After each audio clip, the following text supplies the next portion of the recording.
Hi everyone, welcome back to one more mini vlog. ఈ వీడియోలో మీకు ట్యాప్స్ మీద మిర్రర్స్ మీద స్టెయిన్స్ ఎలా పోగొట్టాలి అనేది మీకు చూపిస్తాను. చూసారంటే ఇక్కడ మిర్రర్ మీద ట్యాప్ మీద హార్డ్ వాటర్ స్టెయిన్స్ అనేవి ఉన్నాయి. ఆ స్టెయిన్స్ పోగొట్టడానికి నేను యూజ్ చేసిన లిక్విడ్ని ఈ వీడియోలో చూపిస్తాను, స్కిప్ చేయకుండా చూడండి.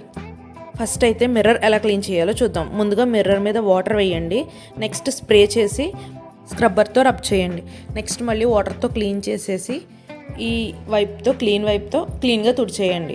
దాని తర్వాత ఒక 5 minutes అలా డ్రై అవనివ్వండి. డ్రై అయ్యాక ఎలా ఉందో మీకు లాస్ట్లో చూపిస్తాను చూడండి. అలాగే ట్యాప్ మీద కూడా స్ప్రే చేసి ఆ స్క్రబ్తో తుడిచేయండి. తుడిచేసాక వాటర్తో క్లీన్ చేసేసి ఆ క్లీనింగ్ వైపుతో తుడిచేసి దాన్ని కూడా డ్రై అవనివ్వండి.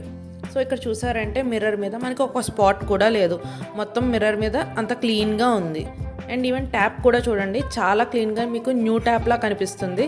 ఈవెన్ తుప్పు మరకలు లాంటివి ఏమన్నా ఉన్నా కూడా పోతుంది. ఇలా క్లీన్ చేయడానికి నేను యూజ్ చేసిన లిక్విడ్ ఈ ఊకీ